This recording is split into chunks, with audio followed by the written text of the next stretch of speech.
atemporais, a gente sempre teve a vontade de fazer algo a mais pelo meio ambiente. Tanto que quando o nosso professor Fabrício, ele trouxe pra gente o filme que era O Menino que Descobriu o Vento, ele instigou que a gente procurasse, né, meios de fazer algo parecido. Até porque a gente sabe que a falta de água é um problema frequente. E também é que a falta de vegetação ela é cada vez mais presente nos grandes centros e nos centros urbanos. E aí, a nossa professora Jane, ela lançou a proposta de ter uma competição de maquetes usando energias renováveis.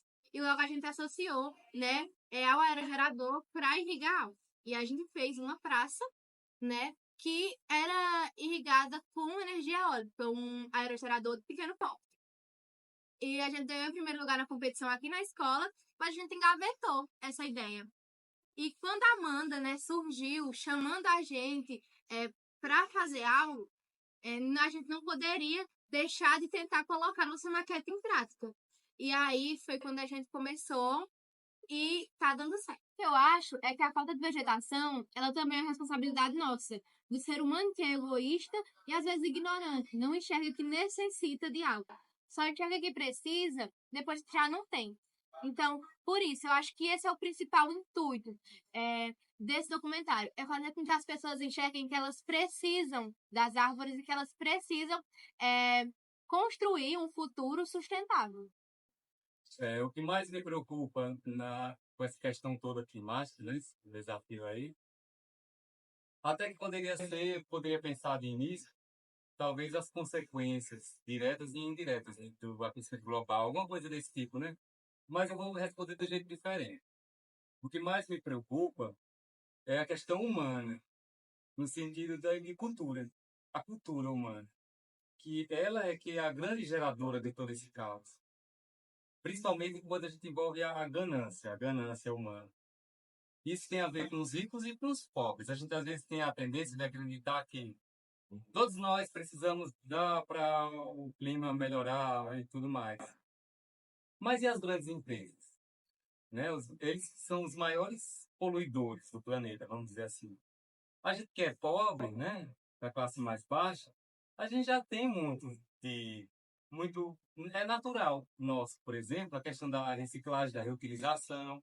Por exemplo, quando uma camisa envelhece, o que a gente faz com essa camisa? Transforma ela num pano de chão. Isso é reutilizar, né? Então, pobre, de certa forma, a gente já tem isso em nós. As grandes empresas, sim, é que são, né, as grandes poluidoras. Mas, aí, ao mesmo tempo, eu paro para refletir. E se as pessoas da classe mais baixa, por exemplo, tivessem a condição que esses grandes empresários têm, será que a gente também não poluiria do mesmo jeito que eles? Será que a gente polui pouco por causa da falta de oportunidade de poluir mais? Né? Então aí foi onde entra a questão da ganância. Ela eu acho que é o ponto-chave. A ganância, tanto as pessoas mais humildes quanto as pessoas de grandes empresas, né, mais poderosas, todos eles podem ser gananciosos. Então, é esse ponto-chave que eu acho. E aí, como resolução do problema, seria a educação. As pessoas serem educadas das causas, das consequências e como viver numa sociedade menos gananciosa, menos consumidora e menos gananciosa. Eu penso que é assim. Bom, tem muita coisa que me preocupa em relação à crise climática, né? Mas principalmente aqui eu penso logo no Nordeste. Então, o processo de desertificação do Nordeste é o que mais me preocupa. O processo de passar do semiárido para o semideserto. Muita coisa pode ser feita, entre elas a conscientização da população. Isso a gente tem que ter uma ação conjunta do governo e de ONGs. Outra coisa também que eu acho que seria mais eficiente seria o reflorestamento. A gente tem que conservar a vegetação nativa e fazer o reflorestamento, principalmente por conta da grande devastação. Aí, o que pode ser feito para melhorar? Bom, tem muita coisa que pode ser feita, principalmente por conta do poder estatal é o principal agente nessa situação. Mas eu acredito que a gente pode ter uma ação conjunta das ONGs e do poder estatal. Primeiro, a gente tem que conscientizar a população em relação a desmatamento, né, todas essas coisas. Outra coisa, a gente tem que manter a vegetação nativa, fazer um reflorestamento com tudo isso. Acredito que a gente vai conseguir diminuir esse processo. As questões ambientais, elas vêm preocupando bastante a sociedade no geral por conta das mudanças climáticas. Cada vez mais a gente observa desastres ambientais que vêm sendo causados por conta das mudanças climáticas.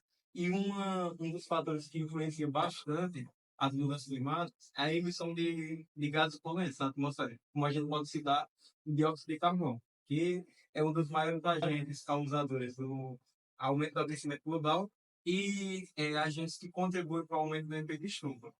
Uma das medidas para tentar reduzir a emissão de gases do efeito de chuva, para reduzir o aumento das temperaturas do aquecimento global, seria a busca por fontes energéticas renováveis, como, por exemplo, fontes de energia que não liberem dióxido de carbono na sua produção. A gente pode citar eólica, pode citar energia solar, a hidrelétrica em si, quando bem manejadas, elas causam menos impactos do que outros agentes que liberam dióxido de carbono na sua produção.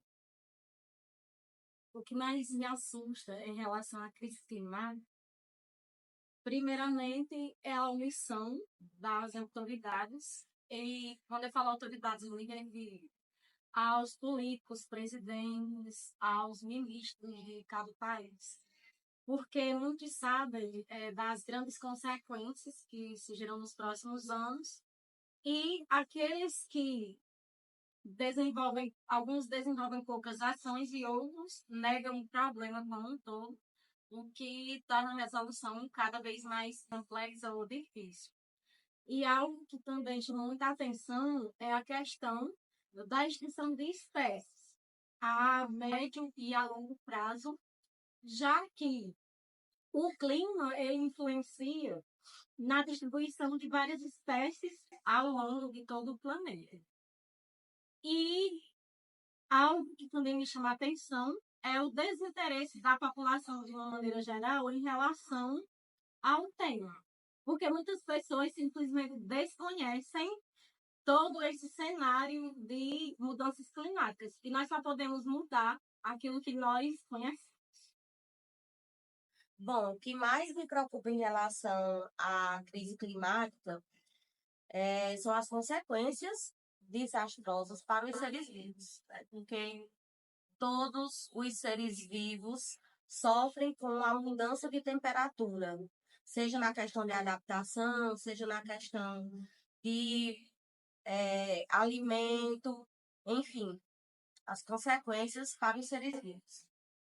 E o que era que poderia ser feito, né, para reverter essa situação? Eu acho que só conscientização não basta. A gente teria que vir de cima, né, as políticas públicas ambientais, partir de cima algumas ações e depois também a conscientização dos próprios seres humanos. Mas para isso a gente teria que ter um direcionamento político-ambiental. Primeiramente, eu quero agradecer a oportunidade de estar falando de uma temática tão importante, né, que realmente precisa ser discutida de forma ampla e com responsabilidade. Enquanto escola, uma das preocupações assim que é antiga, do meu ponto de vista como diretor, é o consumo altíssimo de energia. Na escola, o consumo de energia é muito elevado. E também tem o consumo de água, que também é elevado.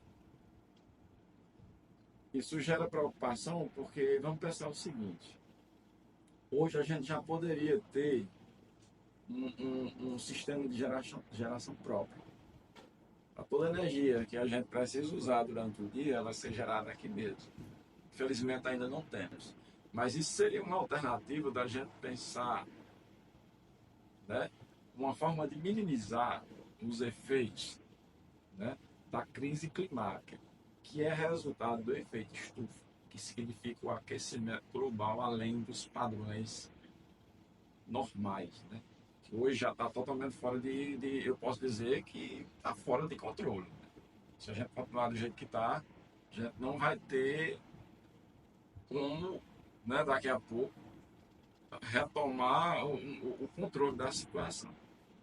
Então, o sistema de geração própria, com energia através do sol, seria uma alternativa para minimizar esse contexto.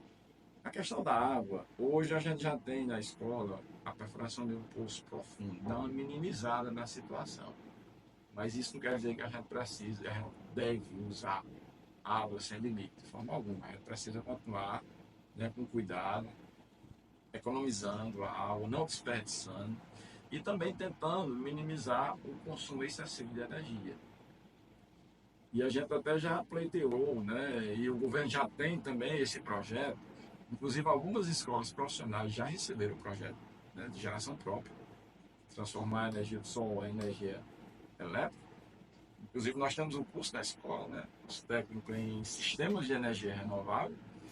Então, é uma forma de começar a minimizar.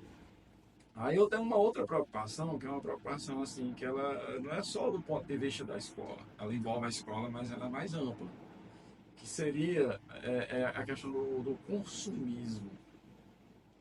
Minha gente, vamos pensar, quanto a gente compra sem necessidade? Às vezes a gente compra o que a gente já tem, compra por impulso. Tá na modinha lá na internet, e de repente faz um pedido no Mercado Livre, lá na Magazine Luiza, entre outros, vai no shopping. De repente eu já tenho uma blusa que é quase a mesma coisa que essa. E tudo que a gente compra, tudo isso requer preocupações, né? Porque se a gente parasse para pensar e só realmente comprasse aquilo que de fato vai ser útil e que a gente está precisando, e aí eu posso estender isso do ponto de vista da alimentação, e, né, veículos, um veículo com um ano de uso eu já quero trocar. Eu digo eu, mas isso é a sociedade do modo geral. É aquele passa para frente. Hoje todo mundo quer ter um veículo, mas ninguém pensa no combustível que está sendo consumido ali todos os dias, jogando lá, jogando lá. Isso vai causar o quê? Mais danos, mais impactos no aquecimento global, implicando no aumento da crise climática. E qual seria uma solução para isso? Aqui não é mais do ponto de vista só da escola, aqui já vai, é uma questão mundial mesmo. Por que não se investe, né, no combustível chamado hidrogênio? Por que o hidrogênio, as pesquisas elas são tão limitadas e o investimento é tão tímido ainda? Porque vamos pensar, se eu usar no meu carro, se eu tiver como usar daqui a pouco um veículo em que o combustível é hidrogênio, pensa na redução dos impactos aí. O hidrogênio vai precisar só de quê? Do gás oxigênio para reagir. Qual vai ser o resultado dessa reação? Água. Diferentemente da gasolina, do diesel, do álcool, entre outros. Então acho que é por aí. Mas enquanto escola a gente vai continuar lutando e trabalhando, refletindo e cobrando do governo, né, através da Secretaria da Educação, alternativas para a gente poder minimizar.